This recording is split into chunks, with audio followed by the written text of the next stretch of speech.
qué sirve la historia? ¿Solo para conocer el pasado? Si te quedás conmigo, vamos a tratar de comprenderlo.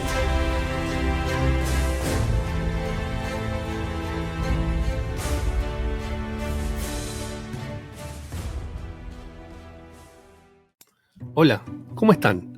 Espero que muy bien. La charla de hoy tiene como objetivo darle continuidad al episodio anterior, porque mancharemos a una crisis inexorable que va a sufrir el sistema capitalista, que va a sufrir la humanidad en general, y que tiene que ver con los años 20, es decir, el periodo de entreguerras, es decir, entre las dos guerras mundiales, donde no solamente se pone en jaque el sistema mismo, sino el desarrollo y la vida humana en general.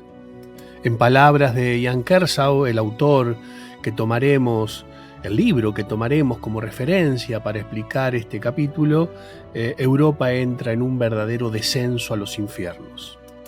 Este historiador británico publica este libro, una de sus tantas obras, en el año 2016 y lo titula Descenso a los infiernos, Europa entre 1914 y 1949. Y es un análisis, a mi gusto, muy detallado y muy interesante, no solamente sobre el planteo de la guerra, en definitiva quizás el menor de sus análisis en esta obra, sino del destino, es decir, del origen, de dónde viene Europa para afrontar semejante catástrofe y el destino que Europa cursa a partir de las mismas. Por eso me parece una obra fundamental que creo vale la pena desmenuzar y comentar en cada una de sus partes, en cada uno de sus capítulos, y esa será la tarea de hoy, será, digamos, el objetivo de la charla de hoy. Comienza su análisis en un primer capítulo, el que denomina Al borde del abismo, y en donde intenta plantearse la situación previa de Europa a 1914, es decir, al inicio de la Primera Guerra Mundial. Y en realidad lo que nos va a plantear aquí es si se trata realmente de una edad de oro, ¿no? De una Belle Époque, como la llaman los franceses, o una etapa guillermina de opulencia y de crecimiento y de grandeza, como la llaman los alemanes. Lo cierto es que es un momento en donde Londres se erige como el centro de un imperio global, en donde la idea de economías estables, de crecimiento económico continuo, de comercio floreciente, de monedas sólidas, es una idea muy fuerte que, digamos, no tiene ningún tipo de peligro, ¿no? No corre ningún tipo de peligro, ninguna posibilidad de verse desestabilizada. Esta es la idea general que Kersau nos marca, digamos, cunde en Europa durante estos tiempos. Inclusive pone un ejemplo muy gráfico de cómo se manejan, hasta dónde se extienden los hilos y el desarrollo económico de estos tiempos, cuando cita al economista John Maynard Keynes, diciendo cómo cualquier londinense podía desde su cama pedir cualquier producto a cualquier lugar del mundo y este podía llegar sin ningún tipo de problemas. Es decir, había una confianza generalizada, muy sólida, en la continuidad y en la estabilidad y en la prosperidad del desarrollo económico europeo, sostenido por un sistema capitalista internacional que ya había establecido el patrón oro como patrón monetario y tenía a la City de Londres como el epicentro del desarrollo.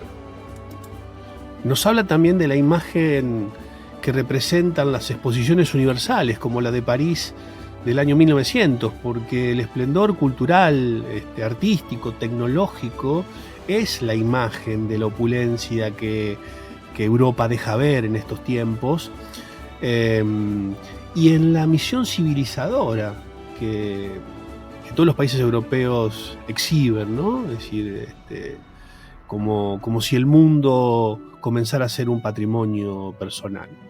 Las exposiciones, fundamentalmente la de París, insisto, muestra ese canto al progreso tecnológico que tienen como objetivo, ¿no? Para eso se constituyen.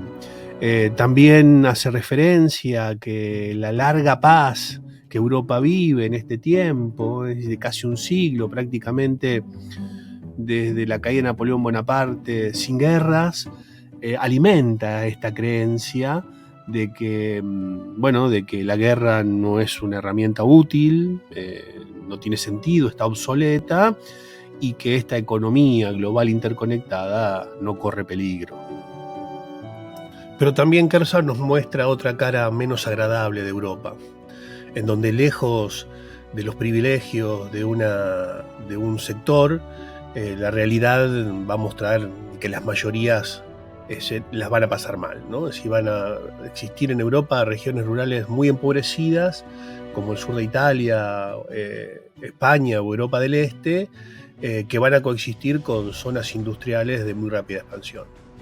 Muchos millones de europeos que van a vivir en la miseria se van a ver forzados a emigrar masivamente a otros países, a otros lugares como Estados Unidos o Latinoamérica o algunos lugares de Latinoamérica en busca de una vida mejor. También nos dice que en estos tiempos el tejido social y político estaba en una tensión muy creciente. El poder seguía en manos de una minoría, que eran las élites terratenientes, aristocráticas, militares, y Europa se transformaba en un continente en donde sus monarquías, y muy pocas de ellas republicanas, todavía seguían dominando el panorama. A pesar de los marcos constitucionales y de la existencia de parlamentos, grandes sectores de la población van a carecer de la representación política que merecen, ¿no? Y fundamentalmente las mujeres. Entonces comienza a plantear que la verdadera amenaza a este orden establecido proviene de la aparición de partidos políticos y de la organización de sindicatos dentro de la clase obrera. Estamos en los tiempos de la Segunda Internacional Socialista, que está ligada al marxismo y que ganaba adeptos entre los trabajadores más empobrecidos. Estos van a exigir reformas e incluso todavía existe la idea de una revolución, ¿no? Es decir, a diferencia de la Primera Internacional, esta que podríamos decir busca adaptarse mejor a los sistemas políticos, todavía sigue sosteniendo en muchos casos la idea de la revolución. En Europa Occidental, básicamente, decíamos entonces, el socialismo había adoptado por la vía parlamentaria, pero en las zonas menos desarrolladas, como la Rusia zarista, donde la complejidad social y el atraso económico eran mucho más evidentes, la confrontación era más brutal. Las huelgas y las revueltas que comenzaban a manifestarse se reprimían muy violentamente.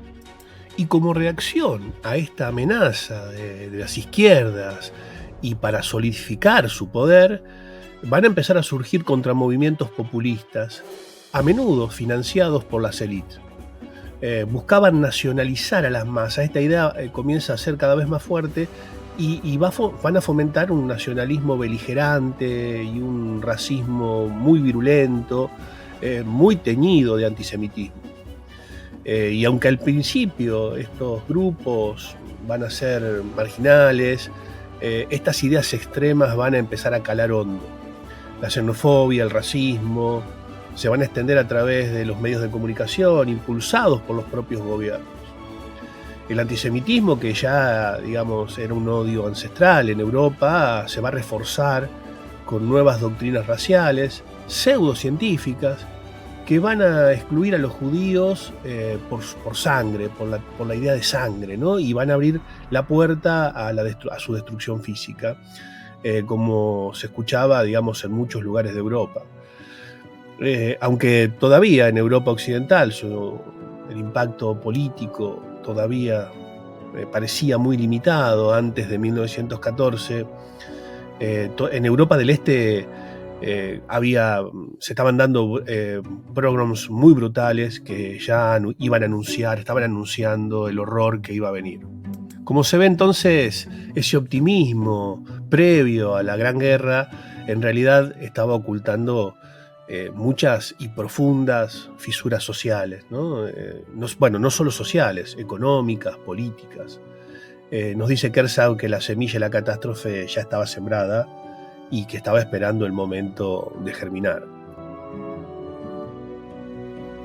Bien, el próximo apartado Kershaw lo denomina el gran desastre y marca claramente que allí es donde comienza el siglo XX. Está hablando de la guerra, ¿no? Del comienzo de la Primera Guerra Mundial, donde sostiene, se despierta el siglo XX. Esta es una idea que ya sostenía desde hace mucho tiempo Erich Hoffmann, cuando habla de un largo siglo XIX en contrapartida a un corto siglo XX que comienza justamente en 1914.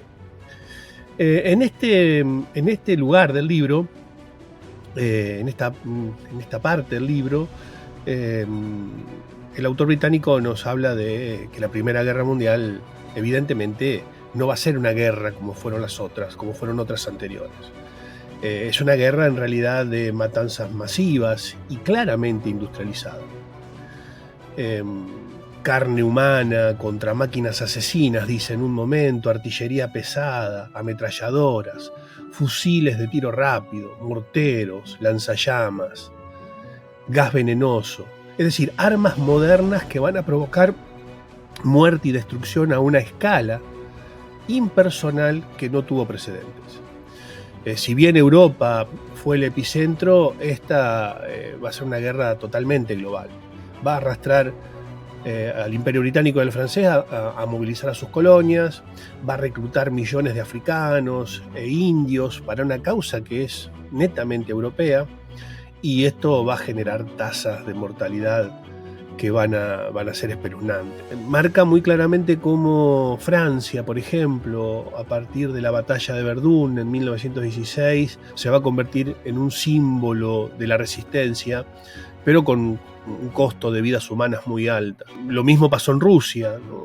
con victorias que parecían importantes, pero que en definitiva estaban ocultando las grietas que al fin y al cabo van a terminar con una rebelión popular y la caída del zarismo. En Alemania, la dictadura militar de Hindenburg, que va a estar impulsada por la necesidad de una victoria, va a apostar a una guerra submarina, por ejemplo, ¿no? Y el reflejo de esa desesperación por romper el estancamiento y del bloqueo aliado. Y es así entonces que aparece este concepto que Kershaw nos deja, ¿no? El de la Primera Guerra Mundial como un gran desastre que va a redefinir el siglo XX, ¿no? Es decir, ya no se hablaba más de una Belle Époque, sino de una violencia industrializada. El sufrimiento masivo de miles y miles de civiles, la normalización de atrocidades.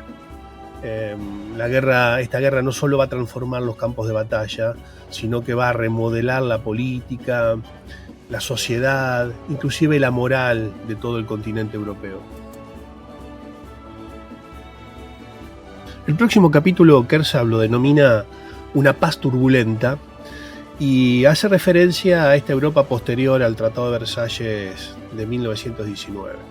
En realidad se adhiere a muchas opiniones de la época y fundamentalmente toma una en particular que habla de que este tratado no representó una paz en sí misma, sino más bien un armisticio que duró 20 años.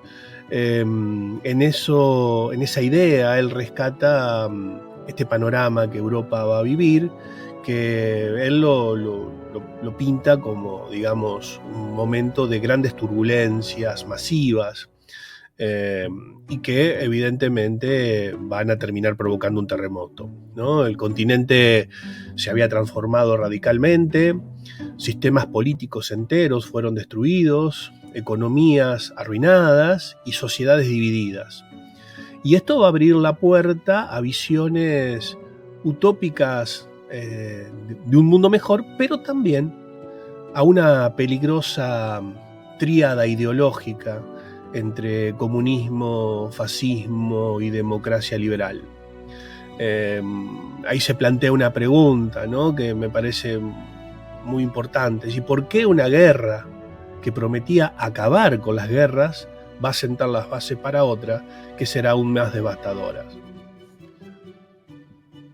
Y ahí se detiene momentáneamente en la situación de Gran Bretaña, en donde observa cómo la desmovilización, que fue inicialmente tranquila, trajo aparejado, digamos, un boom económico de posguerra de muy corta duración, y esto va a dar paso, digamos, a una severa crisis. Políticas deflacionistas van a provocar caídas de salarios, aumentos de desempleo. Habla ahí de una cifra, a mí me pareció muy significativa, ¿no? 2 millones de personas sin trabajo para 1921, una enorme escasez de viviendas, hay destrucción materiales, y la guerra trajo una destrucción material muy importante. Excombatientes, muchos de ellos inválidos, van a terminar en la pobreza, van a mendigar por las calles, y ahí sobrevuela, digamos, esta idea de que los héroes ahora se transforman en desempleados y sin ningún tipo de solución. Pero una vez que plantea esto, digamos, no se queda con la situación de Gran Bretaña y la extiende al resto de Europa, donde quizás el panorama es peor, ¿no? Es decir, las cifras de muertos, veníamos diciendo, son abrumadoras, ¿no? 750.000 británicos, 500.000 de italianos, casi 1,5 millones de franceses, otro 1,5 millones de austrohúngaros, casi 2 millones de rusos y más de 2 millones de alemanes. Algunos países pequeños, como los países balcánicos, van a sufrir proporciones de bajas todavía mayores. Y como si fuera poco, Europa va a estar asolada por una epidemia de gripe entre 1918 y 1919 que va a causar casi el doble de las muertes que la propia guerra había generado. El costo económico de todo esto fue inmenso. Menciona 6 veces el valor de la deuda nacional acumulada desde el siglo XVIII hasta 1914. Europa dependía prácticamente del crédito de los Estados Unidos, y la destrucción física, esto ya lo habíamos marcado, es decir, que sufre Europa, es muy importante. En Europa Occidental esa destrucción se concentró en Bélgica, en Francia, y en el este, particularmente en Polonia, en Serbia, en Bielorrusia, en Ucrania, pero en líneas generales esto significó una devastación a gran escala. Luego se detiene en la situación de Alemania y en su situación económica, que para él era bastante peculiar, ¿no? Es decir, la inflación, que va a ser la consecuencia de la financiación de la guerra y fundamentalmente de las expectativas que va a dejar una posible victoria, va a ayudar a la industria a recuperarse rápidamente y a mantener el desempleo en niveles bastante bajos. Pero sin embargo luego la inflación se va a descontrolar, si se va a llegar a un momento de hiperinflación, una de las más importantes de la historia económica del mundo, y especialmente en 1923 toda Alemania va a caer bajo una crisis absolutamente terminal, ¿no? Es decir, va a dar ejemplos, van a aparecer ejemplos muy importantes en este momento, digamos, por ejemplo, el de un anciano con ahorros de 100.000 marcos que antes de la guerra le hubiesen asegurado una cómoda jubilación. Luego de la crisis solo va a poder comprar un billete de metro, ¿no? Es decir, la moneda se va a devaluar a un ritmo vertiginoso y va a arruinar muchísimo a quienes vivían de rentas fijas o de ahorros. Así la guerra va a dejar casi 8 millones de inválidos que van a necesitar apoyo estatal, y cientos de miles de traumatizados, ¿no? Es decir, víctimas de tratamientos que van a ser, por supuesto, inadecuados debido a la situación económica y fundamentalmente a una discriminación social muy marcada. En casi todas las ciudades europeas van a aparecer los relatos de viudas, de huérfanos, de mendigos. Esta idea de héroes, ¿no? Sacrificados y desatendidos, ¿no? Es decir, que se va a ver muy rápidamente reflejada en la aparición de monumentos al soldado desconocido en casi todas las grandes capitales de Europa, va a traer aparejada en la conciencia popular, en la cultura popular, consecuencias que van a ser importantes con respecto a posicionamientos que la sociedad va a tomar a lo largo de todo este tiempo. Entonces, a partir de aquí, él va a detenerse ahora en la situación particular que va a vivir el este de Europa, fundamentalmente Rusia, donde ahí no va a haber tiempo para monumentos ni para melancolía, ¿no? Es decir, la Primera Guerra Mundial va a estar eclipsada por una guerra civil, y en donde el mito bolchevique, así lo denomina, de la lucha contra el imperialismo se va a hacer cada vez más fuerte.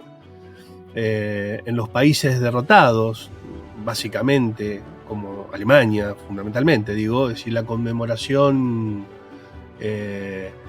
fue un campo de batalla ideológico, se dio en ese plano, ¿no? El dolor, el pacifismo van a chocar con los sentimientos de humillación, que glorificaban el sacrificio juvenil y la necesidad, a partir de ahí, del renacimiento nacional. Sostiene muy claramente que ese horror a la guerra impulsó a muchos hacia el pacifismo. Es decir, la mayoría de los excombatientes buscaban y querían la paz, la seguridad y un retorno a la normalidad. Había una convicción bastante generalizada de que no debían haber en Europa más guerras. Pero no todos van a compartir esa visión, porque también se fue generando un legado de glorificación de la guerra. Y no solamente de eso, sino de la violencia y del odio. Para muchos el conflicto no va a terminar en 1918 y el choque cultural de la derrota, la revolución, y a la que ahora se le va a sumar el miedo al terror rojo, fundamentalmente alimentado por los relatos de los refugiados rusos, va a engendrar una brutalidad política inmensa. Va a marcar a Irlanda como un ejemplo de esa violencia en Europa occidental, noroccidental para ser más preciso, con la lucha por la independencia y por la brutalidad de los denominados Black and Tans, es decir, negro y caqui por el color de sus uniformes, y que eran una agrupación paramilitar de excombatientes reclutadas para atentar contra los intentos de una Irlanda independiente, y que van a dejar un legado de rencor muy duradero. En el sur de Europa también la creciente violencia política va a ser un caldo de cultivo para el advenimiento del fascismo en Italia y a partir de 1922 y de la dictadura militar en España, ¿no? En el sudeste, por otro lado, en el sudeste de Europa, la violencia va a continuar. En 1922, la reconquista turca de Esmirna va a culminar con un incendio de los barrios griegos y armenios y con el asesinato de muchos miles de personas, ¿no? Ni siquiera el Tratado de Lausana de 1923, que va a ratificar una limpieza étnica a gran escala con la expulsión de más de 1 millón de griegos de Turquía y de 360.000 turcos de Grecia, va a frenar este impulso, ¿no? El epicentro de una violencia contrarrevolucionaria, además, estaba por venir. Entonces llegamos así al análisis de la década del 20. En el próximo capítulo, que Kershaw va a denominar Bailando sobre el volcán, va a plantear esa ilusión de recuperación que Europa construye en aquellos llamados felices años 20 europeos. Sin embargo, esta aparente calma era una danza sobre el volcán, como decía algún ministro de Asuntos Exteriores alemán y que Kerser rescata en el año 1928. Solo 5 años después, el crash del 29 de Wall Street va a revelar la profundidad real de las debilidades estructurales de la economía europea y va a sumir al continente en una depresión económica nuevamente sin precedentes y allanando el camino para un nuevo conflicto. Lo que se marca aquí es claramente cómo la primacía económica se había desplazado hacia los Estados Unidos y a Japón, mientras el predominio británico se estaba desvaneciendo, ¿no? Es decir, por más que se hubiese vuelto al patrón oro, esto fue una medida más bien impulsada por la propia Inglaterra para sostener su prestigio, pero el contexto económico y político era muy inestable y esto, más que una fortaleza, se fue transformando en una debilidad. El proceso europeo, si bien es cierto que marcó o experimentó un crecimiento muy notable entre el 25 y el 29, fundamentalmente en Alemania, en Francia y en Bélgica, logrando recuperar sus exportaciones y la actividad industrial, no fue igualitario, ¿no? Es decir, otros países como el Reino Unido, Italia o España tuvieron un crecimiento mucho más lento y no pudieron superar sus problemas de sobrevaloración de sus monedas y de depresión industrial.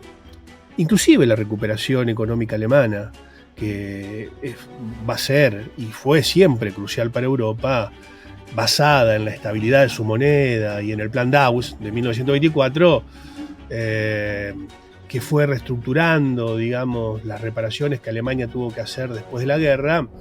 Digo, ese dinero para pagar todo eso venía principalmente de préstamos estadounidenses de muy corto plazo, que generaron claramente una base de inversiones muy inestable a largo plazo en infraestructura y en servicios públicos.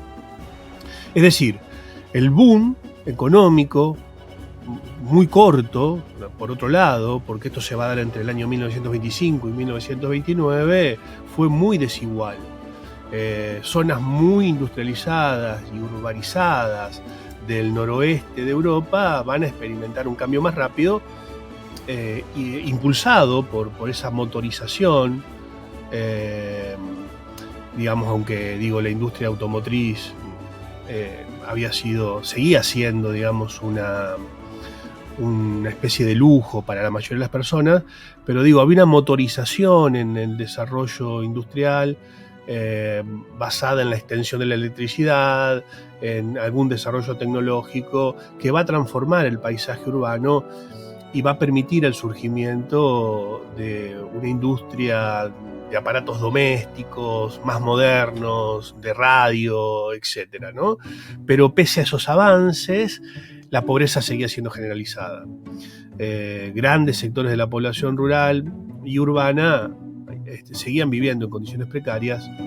El hacinamiento, la falta de higiene, el deterioro edilicio eran, digamos, estaban vigentes y estaban muy presentes en la vida cotidiana de muchos europeos.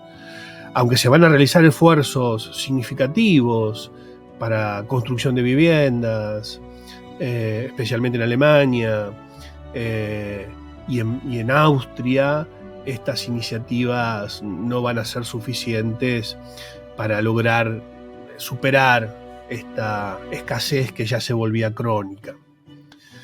En este sentido, los sindicatos van a aprovechar la situación y van a avanzar sobre algunos logros, ¿no? Por ejemplo, la implementación de las jornadas de 40 horas en muchos países y alguna mejora en los salarios de los obreros especializados van a aparecer, pero no al ritmo de los beneficios que van a tener las clases empresariales, ¿no? El trabajo en cadena, que implicaba la monotonía y la dura disciplina, ya se había instalado, y las viejas industrias van a experimentar cambios, inclusive, digamos, en términos de los beneficios salariales que sus obreros recibían. Esto claramente va a traer aparejada manifestaciones y huelgas. Ahí Kershaw nos marca, por ejemplo, la importancia que tuvo la huelga general británica de 1926, en un intento patronal de reducir los salarios de la minería, que va a terminar en una derrota muy humillante para los trabajadores. En Alemania, el cierre patronal de la industria siderúrgica en el año 1928 demostró que todavía los sindicatos poseían una debilidad muy marcada, y la combatividad empresarial era muy alta en este contexto de alto desempleo, ¿no? La cuestión es que la producción industrial se va a empezar a racionalizar, y esto va a llevar a un aumento del desempleo, en Alemania concretamente. El desempleo se va a triplicar entre los años 1925 y 1926, y esto va a persistir también en otros países. Los sistemas de seguro de desempleo que Europa ya había empezado a aplicar y habían sido en un momento ampliados, ahora van a resultar insuficientes para hacer frente a tanta falta de trabajo estructural, y ya, digamos, a muy largo plazo. En las zonas rurales, donde todavía en Europa vivía un alto porcentaje de la población, este boom económico apenas se sintió en algunos lugares. Los agricultores que inicialmente se habían beneficiado con la guerra, se va porque, digamos, proveer alimentos era una necesidad. Se van a enfrentar a una caída muy vertiginosa luego de los precios agrícolas, llegando al final de los años 20. Y esto va a estar exacerbada por la competencia internacional, que claramente vuelve a reactivarse, y fundamentalmente las exportaciones soviéticas.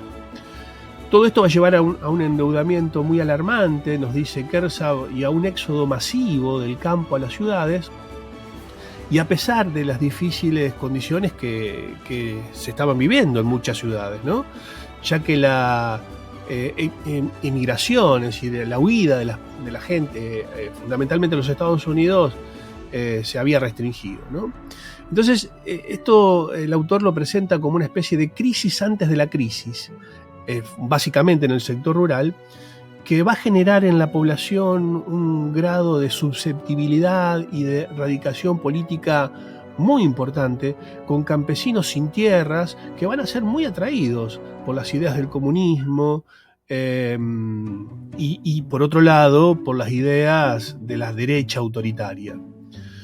Este es un panorama, digamos, que si bien corresponde a la imagen de una Europa aparentemente próspera, pero que en el fondo tenía todas estas grietas económicas y sociales, especialmente en las zonas rurales, es lo que va a sentar las bases para comprender esta vulnerabilidad de la que hablábamos, que va a tener el continente europeo y que se pone al borde de un deterioro más grande y de un grave problema futuro. Bueno, y es aquí donde a partir de este momento nuestro autor británico nos habla de que las sombras se adensan, y esto es lo que va a explicar, y así va a definir su próximo capítulo, ¿no? En donde nos va a mostrar cómo la catástrofe económica y el fracaso de las respuestas que Europa va a generar a sus consecuencias van a estimular el clima de hostilidad y de inestabilidad que Europa vive, ¿no? La Gran Depresión se intensifica a partir de 1930, su estallido fue el 29 claramente, con el crack de Wall Street en Nueva York, y representó una verdadera catástrofe para Europa, porque va a sumir al continente en una crisis económica y, por supuesto, política generalizada y masiva. El impacto que tuvo, si bien no fue uniforme, prácticamente ninguna nación se va a librar de sus consecuencias. Esto se produce porque la burbuja especulativa que se había creado en los Estados Unidos en los años 20 va a estallar y va a provocar una caída en picada de los precios de las acciones, del hundimiento de la confianza empresarial, de la clara disminución de la producción industrial y por ende de las importaciones, el colapso de las materias primas y como casi efecto final y devastador, un desempleo masivo.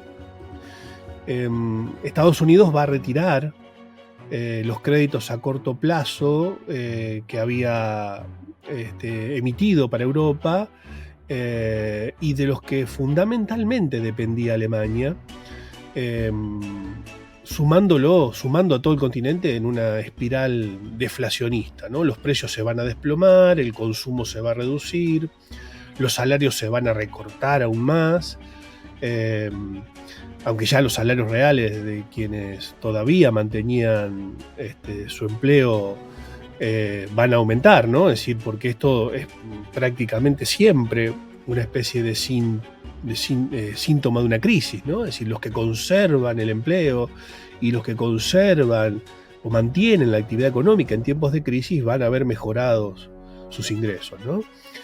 Los ingresos estatales en realidad van a disminuir drásticamente porque no hay recaudación fiscal, y entonces los intentos de todos los gobiernos europeos para equilibrar sus presupuestos con mucho recorte de gasto público, lo único que van a lograr es empeorar la situación. En 1933, la Conferencia Económica Mundial, que se va a reunir en Londres, va a fracasar estrepitosamente y todos los países van a decidir recurrir a medidas proteccionistas individuales, ¿no? Esto va a elevar drásticamente todos los aranceles y va a cerrar y perjudicar aún más el comercio internacional. Gran Bretaña será la primera vez que abandone su tradición, diríamos, milenaria de libre cambio. El sistema bancario europeo también va a colapsar. Esta crisis bancaria va a llevar a Inglaterra a abandonar el patrón oro en el 31, y esto va a conducir a una directa devaluación de la libra esterlina. Para 1932, la depresión va a alcanzar sus peores picos. El Producto Bruto Nacional va a caer casi en todas partes, y aunque esa disminución va a variar, porque en Polonia fue del casi 25%, mientras que, por ejemplo, en Francia se va a ver menos afectada, gracias a un franco que ya estaba más desvalorizado, ¿no? Y a una agricultura que ya prácticamente vivía de subsistencia y tomando medidas para proteger los precios agrícolas. Esto va a, crear una coraza para el efecto más directo que la crisis tuvo, ¿no? Ahora, de todos modos, Francia no va a poder evitar ser arrasada por la crisis. Y a partir del 31, la recuperación económica que venía experimentando en los años 20 se va a letargar, y haciéndola, generando perspectivas de mucho más largo plazo.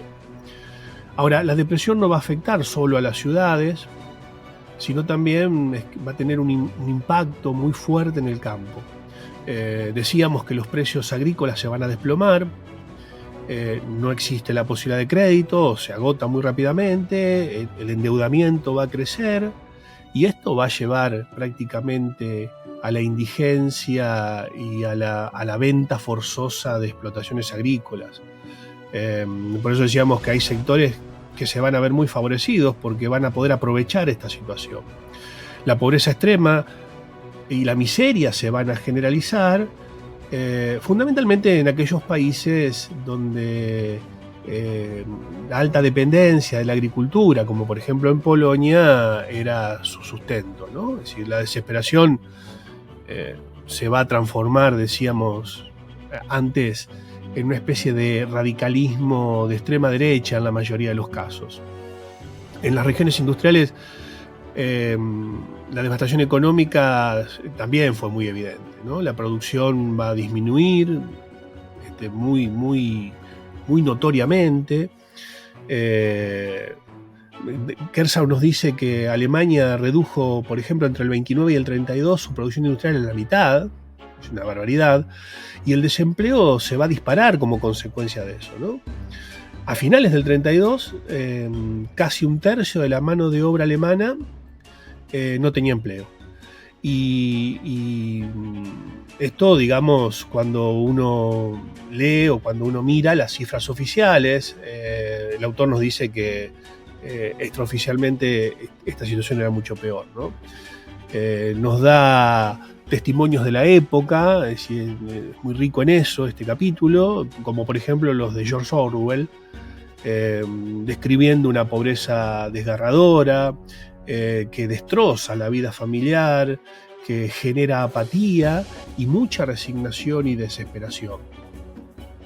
Los sistemas de subsidios públicos, subsidios al desempleo, a eso me refiero, no van a dar abasto. En Gran Bretaña, por ejemplo, las ayudas se van a recortar, y aparece una ignominiosa prueba de haberes, ¿no? En donde había que demostrar casi cierto grado de indigencia para recibir ayuda estatal, y esto va a dejar a muchos sin apoyo. En Alemania la cosa no va a ser diferente, porque solo una pequeña parte de los desempleados van a recibir subsidios completos, mientras que la mayoría va a tener que arreglárselas con ayudas de emergencia o beneficencias, y muchos no iban a recibir nada en absoluto, ¿no? Esto genera un panorama de desolación muy general, donde fundamentalmente en las zonas donde hubo un crecimiento relativo, como las del sur del Reino Unido, impulsadas por un fenómeno el fenómeno de la construcción, de la industria eléctrica y lo que quedaba del sector automotriz, estaba mostrando una especie de estabilidad o de capacidad para soportar mejor la crisis, y esto que evidentemente aumenta la brecha económica entre el norte y el sur, entre empleados y desempleados, va a generar un clima de malestar, empeorará, mejor dicho, ese clima de malestar que ya se vivía, ¿no? Por eso es que el autor es muy claro cuando nos marca que esta crisis económica va a intensificar el odio y el resentimiento social, va a llevar a las sociedades a ser más mezquinas y menos tolerantes, así lo afirma, ¿no? Y en donde va a haber a crecer un prejuicio muy acentuado contra las mujeres que conservan sus trabajos, ¿no? Esto se va a ver muy claramente, nos dice, fundamentalmente en Alemania y en Francia, donde se las instaba a volver al hogar, ¿no? Es decir, y se las discriminaba en el ámbito laboral y profesional. Quizás sean solo los países escandinavos los que se van a distanciar de esta tendencia, nos marca Kersau con mucha precisión.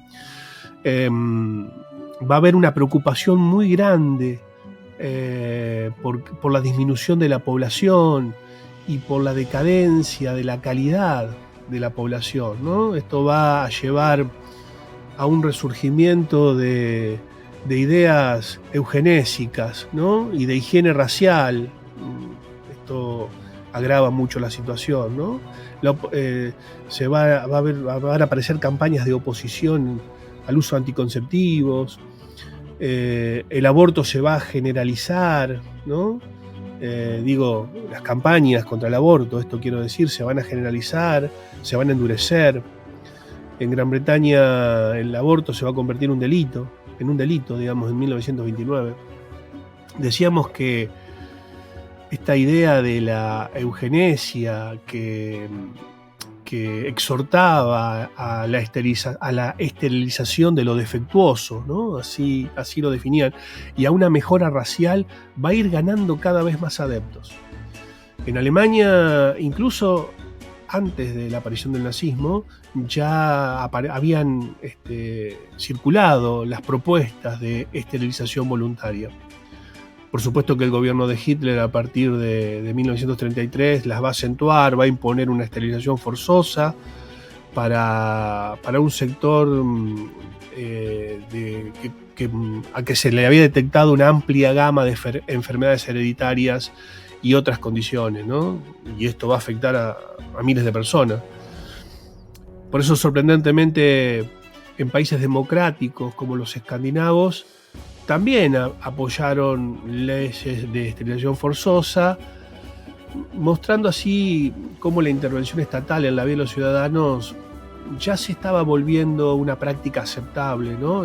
Cuando antes era una forma bastante inconcebible. Por eso es que a partir de aquí también hay que decir que la Gran Depresión va a radicalizar la actividad política, polarizando la sociedad, agudizando las tensiones de clases. La izquierda, que se va a dividir en torno a estos temas, va a luchar por evitar los recortes, mientras que los movimientos fascistas de extrema derecha van a ir ganando un apoyo cada vez más masivo a partir de la promesa de acabar con las izquierdas, de reordenar la sociedad a través de una unidad nacional forzada. En Alemania, por supuesto, donde la economía estaba más afectada y la democracia más débil, más frágil, esto se va a transformar en una práctica común, ¿no? Es decir, Alemania se va a convertir en el epicentro de todo este proceso de radicalización.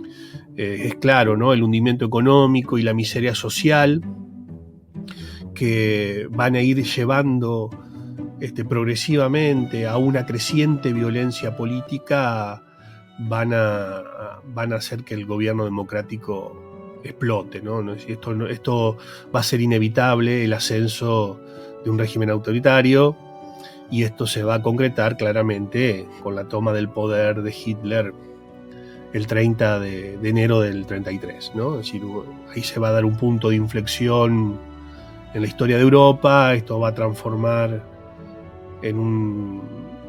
va a tener consecuencias desastrosas, no solamente para Europa por lo que Alemania se convertía, sino para el mundo, ¿no? Es decir, la amenaza de la paz a partir de un poder industrial y ambiciones territoriales que Hitler rápidamente va a mostrar son claramente, digamos, una señal de esto, ¿no?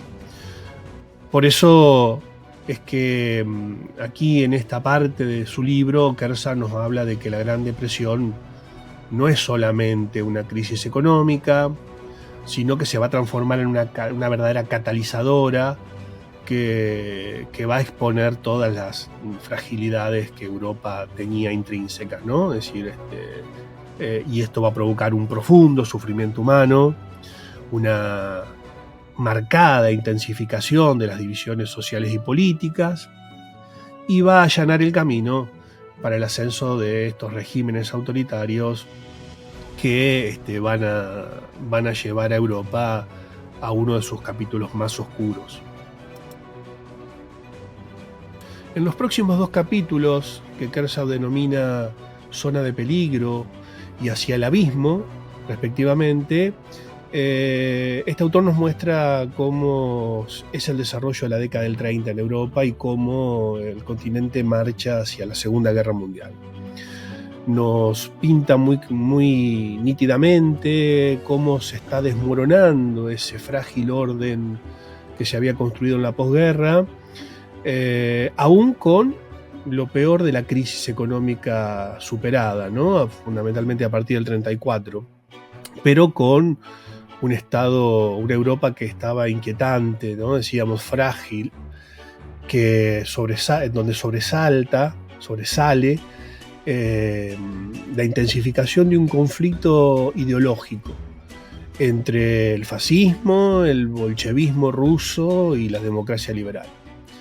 En el medio, los regímenes fascistas cobrando cada vez más fuerzas, mostrando la fragilidad de las democracias, y a los dictadores, ¿no? Hitler y Mussolini, que estaban comenzando a dictar la agenda internacional, ¿no? El Reich alemán, que va a estar claramente revitalizado por los nazis, se va a convertir en una fuerza desestabilizadora que junto con Italia van a buscar un imperio en el Mediterráneo y en el norte de África. Si todo este panorama había cambiado un poco el orden internacional, ¿no? Si el Imperio Austrohúngaro había desaparecido, las democracias occidentales, ¿no? Pensemos en Gran Bretaña y Francia, se debilitan claramente. La Unión Soviética se va a reconstruir internamente. Es decir, empezamos a ver un equilibrio de poder que se inclinaba hacia los países poderosos y agresivos a la vez, forzando a todas las naciones pequeñas a alinearse a ellos, ¿no? Es decir, las potencias occidentales van a estar divididas en sus propios intereses y se crea un clima de sospechas mutuas que va a haber arrastrada, en donde estos países van a ver arrastrados a reaccionar ante estas fuerzas que no se comprendían del todo, ¿no? Aparecen la Sociedad de las Naciones, que se va a mostrar bastante impotente, digamos, ante la situación. Y por otro lado, y por afuera de Europa, ahí empieza a vislumbrarse una especie de agresión japonesa, ¿no? Es decir, que mantiene en vilo, por fuera de Europa al mundo, ¿no? Decíamos que esa Sociedad de las Naciones había sido creada para intentar promover la paz, y va a demostrar ser un fracaso total, ¿no? Es decir, su objetivo de mantener esa paz y la seguridad internacional no se consigue, su eficacia va a ser muy limitada. Gerson nos dice, sostiene esto a partir de la ausencia de los Estados Unidos y la falta de medios militares internacionales para sostenerla, ¿no? Va a realizar trabajo importante en lo que significaba la ayuda humanitaria y en la estabilización económica, pero bueno, va a ser muy incapaz para frenar todos estas andanadas de autoafirmación nacionalistas de Italia, Alemania, o el egocentrismo de las democracias occidentales. Es más, la primera gran perturbación del orden internacional va a ocurrir lejos de Europa, decíamos, con este inicio agresivo del expansionismo japonés en Manchuria en el 31, y a pesar de que esta Sociedad de las Naciones va a condenar eso, va a tardar en reaccionar. Japón va a establecer un estado títere, el Manchukuo, y se va a retirar de la organización en el 33, exponiendo claramente la impotencia de la sociedad y la debilidad que Gran Bretaña y Francia tenían para controlarla, ¿no? Este va a ser un episodio claramente que va a sentar un precedente en toda esta política de apaciguamiento que la Sociedad de las Naciones intentó establecer. Lo mismo con este intento de políticas de desarme a través de una conferencia que se había iniciado en Ginebra en el 32 y que tenía claramente como objetivo el desarme pensando en Alemania, y lo que va a generar, por el contrario, es que Alemania comience a rearmarse, ¿no? Es decir, estas conferencias y estas políticas no van a poder, con la estrategia propagandística de Hitler, que logró convencer a los alemanes más que a nadie de que para defenderse y para lograr la igualdad de derechos con otras potencias había que armarse, no se podía estar débil en ese sentido. Así que, bueno, en ese sentido claramente decíamos, ahí hay quizás uno de los fracasos más rotundos de la Sociedad de las Naciones. De hecho, Alemania se va a retirar de la conferencia del desarme y de la Sociedad de las Naciones misma, y esto va a generar en Hitler la figura, digamos, contraria, ¿no?, al desarme, y una fuerte oposición, digamos, a todas estas políticas, podríamos decir, pacifistas. Bueno, Italia va a mostrar en ese sentido se va a mostrar alineada con Alemania, y no solamente eso, sino que va a comenzar también una política expansiva, es decir, en el 35 va a invadir Etiopía, ¿no?, es decir, Abisinia, que es una especie de acto de reflorecimiento del imperialismo, y no haciendo caso omiso a las sanciones que se le imponían o a las amenazas que sufría, ¿no? Y acá también en esta situación Alemania aprovecha su oportunidad, ¿no? Mussolini se va a mostrar aliado y necesitado de aliados. Hitler lo va a apoyar, digamos, indirectamente, manteniendo su neutralidad y no apoyando a la Sociedad de las Naciones, que hizo que, bueno, Mussolini encontrara en Hitler un claro aliado, ¿no? Entonces, podemos decir que esta década del 30 va a ver a Europa deslizarse de una forma inexorable, diríamos, hacia una nueva guerra mundial. Hay una perspectiva muy aterradora sobre esto en esa Europa, ¿no? A diferencia de lo que había pasado, digamos, antes del 14, como una especie de sonambulismo sobre esta situación, acá había una clara manifestación de una potencia, de una fundamentalmente agresiva, muy claramente, en la Alemania nazi de Hitler, cuyas acciones van a ir eliminando gradualmente toda opinión o toda mirada ingenua sobre hacia dónde estaban destinadas, ¿no? Y presentando claramente una postura en la que no había grises, ¿no? O se estaba en un estado de excepción a la guerra o se aceptaba la dominación alemana. Las democracias occidentales van a intentar acomodarse en esta situación, van a intentar frenar estas demandas expansionistas de Hitler, pero bueno, quedaron evidentemente debilitadas ante el poder, ¿no?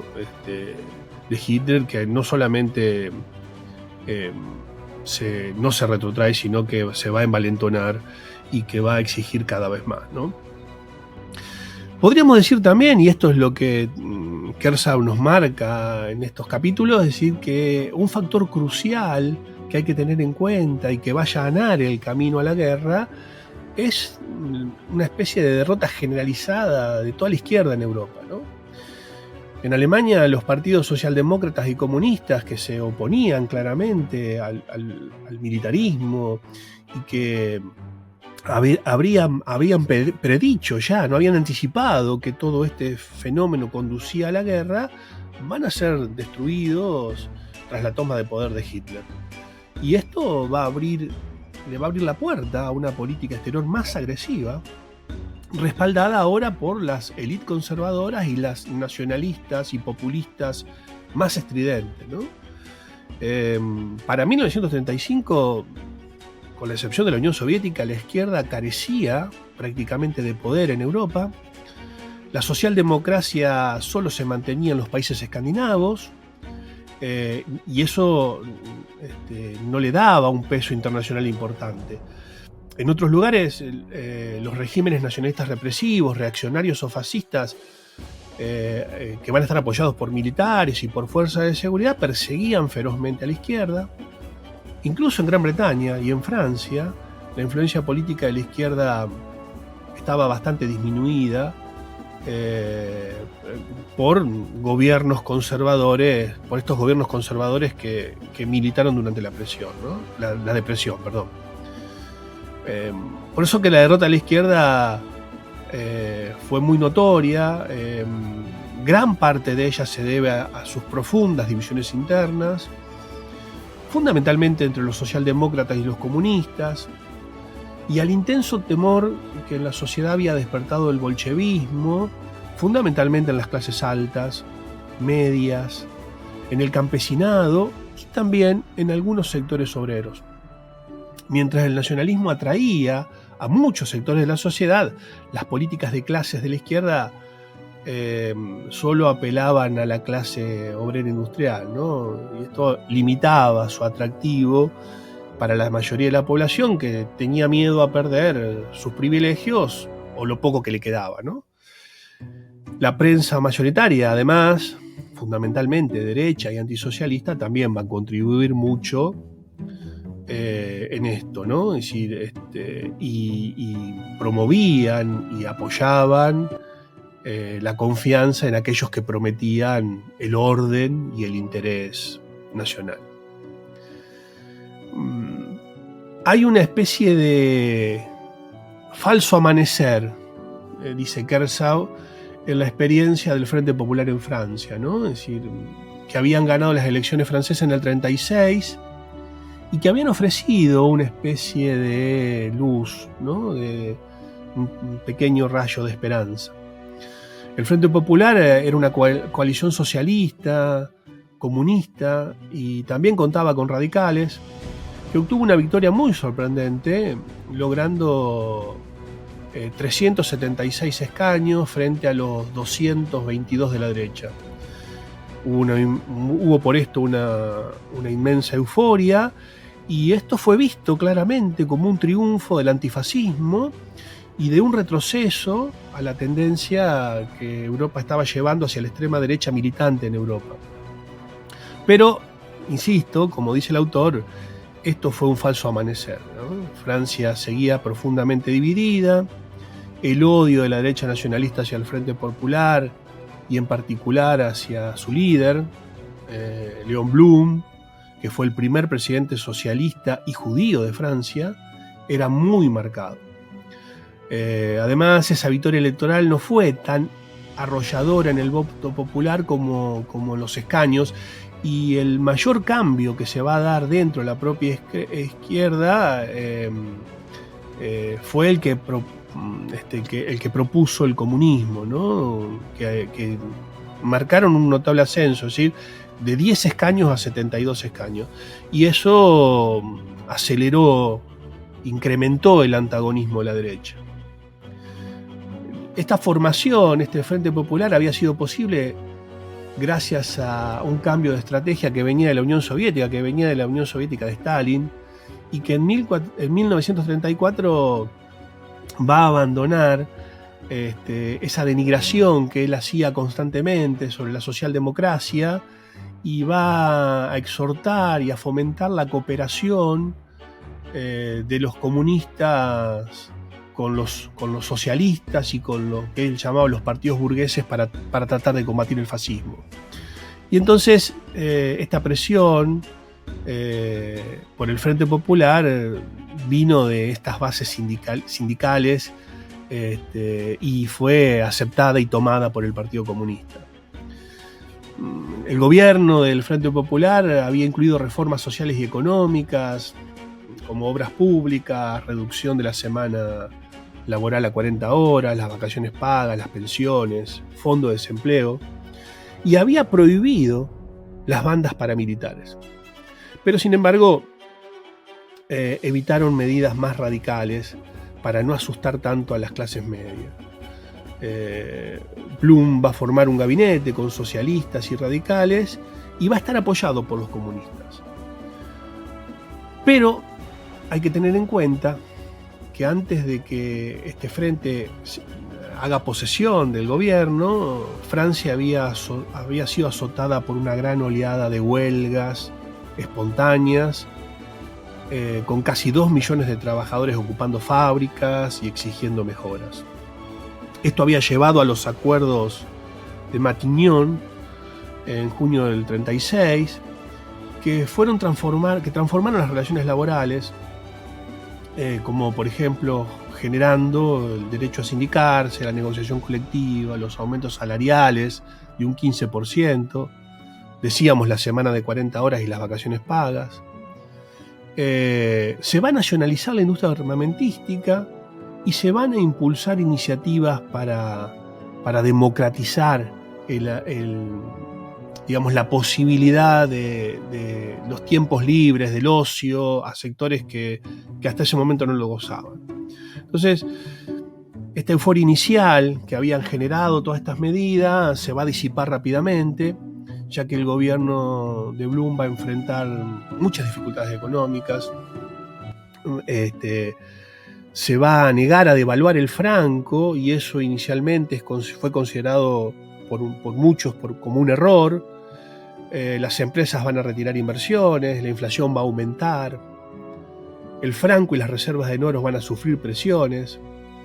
Ya para septiembre del 36 el franco ya estaba devaluado en 1/3, pero los problemas van a seguir existiendo, ¿no? El apoyo al gobierno va a disminuir y Blum va a tener que irse del poder en el 37, es decir, un año después, siendo reemplazado por Camille Jotems, que era un radical, quien va a dar marcha atrás a todas esas reformas sociales que su antecesor había generado, y va a poner en marcha una antipopular política de aumento de impuestos.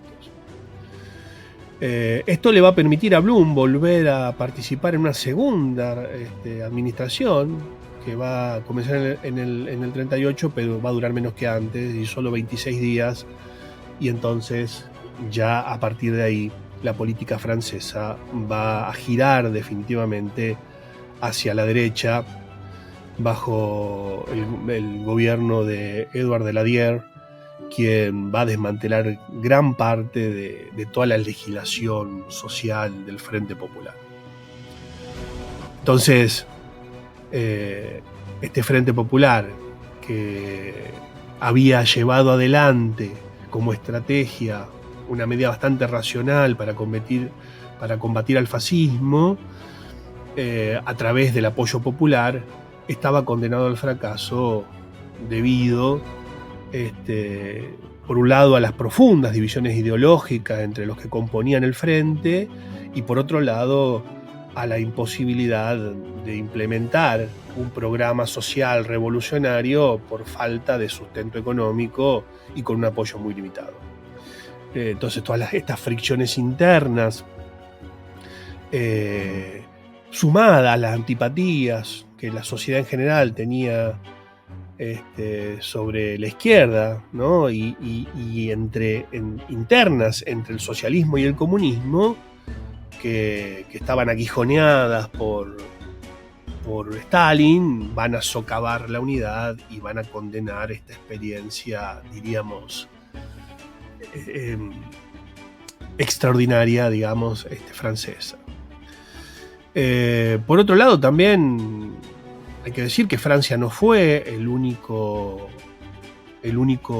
ejemplo de estos problemas que le allanaron el camino a las derechas, sino que podemos mencionar también el caso español, ¿no? Es decir, donde el fracaso de la izquierda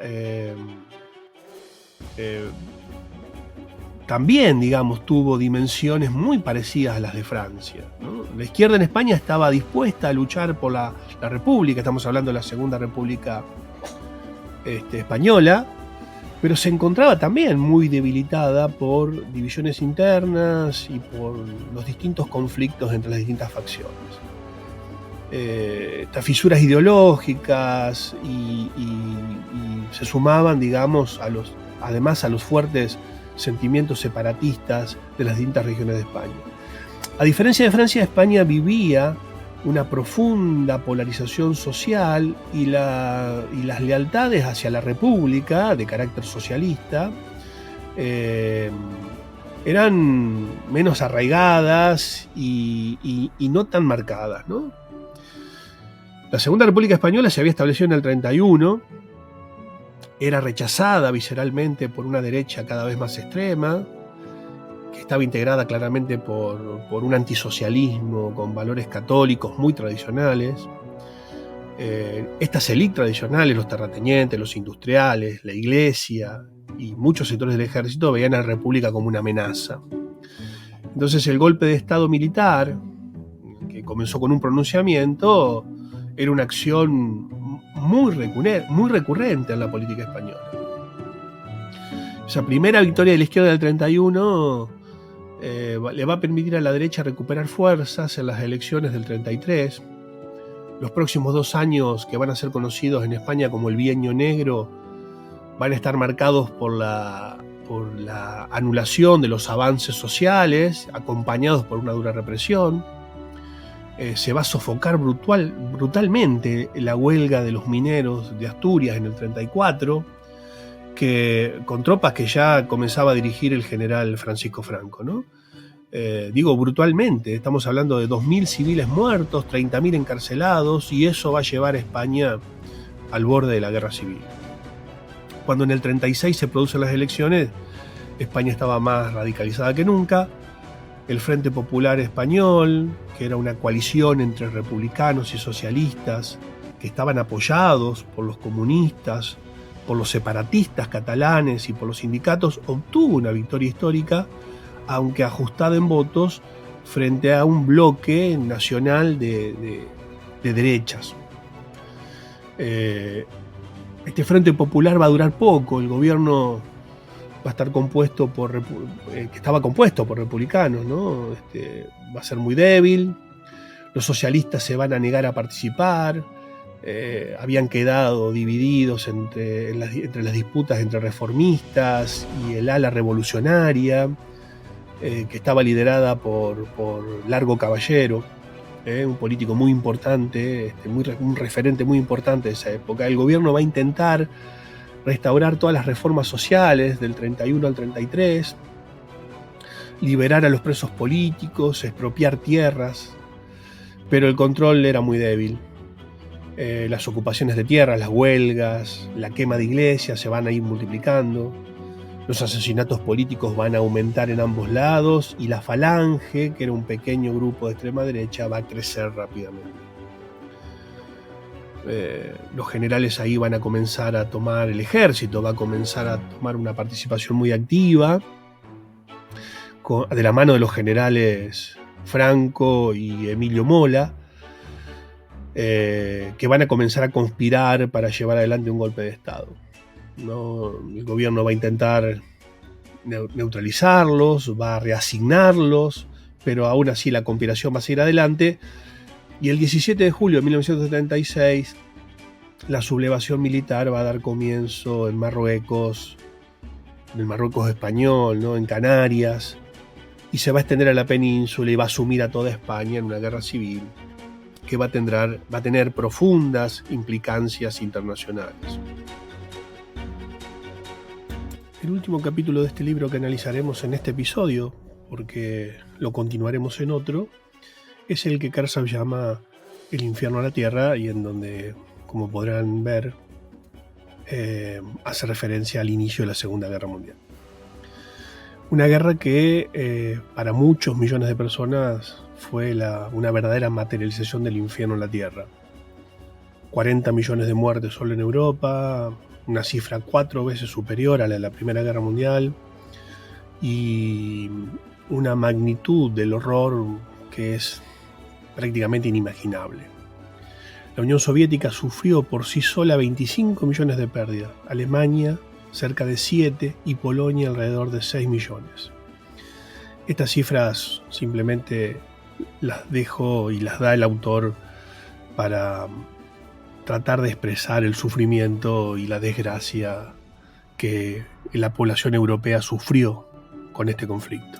Pero lo más significativo es que lo particular estuvo centrado en que las muertes civiles superaron con creces a la de las tropas en combate. Esto se debió al carácter total del conflicto que involucró a sociedades enteras y especialmente a la naturaleza genocida que tuvo el mismo, ¿no? La guerra no fue solo un enfrentamiento militar, sino que fue un ataque sin precedentes contra la humanidad. Representó un colapso de los ideales de civilización y un caos total para Europa, ¿no? Y mientras que en Europa occidental las bajas fueron menores que en el este, aquí el epicentro de la masacre concentró cerca de 10 millones de muertes civiles y estuvo radicado en Polonia, Ucrania, Bielorrusia, los países bálticos y las zonas occidentales de la Unión Soviética. Kerzhard rescata que la Segunda Guerra Mundial fue la cuestión pendiente de la primera.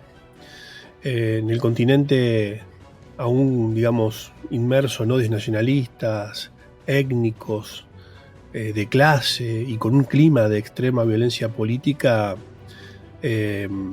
sumó a todo esto el resurgir de Alemania y la figura de Hitler, ¿no? Para Alemania la derrota de 1918 y lo que ellos consideran una humillación en el Tratado de Versalles crearon un deseo muy claro de reescribir la historia. Y así fue que Hitler y los líderes nazis van a buscar esa revancha intentando lograr una dominación continental, inclusive mundial. Todo motivado por un profundo resentimiento y un antisemitismo paranoico que se tradujo en el objetivo de lo que ellos llamaron la solución final a la cuestión judía.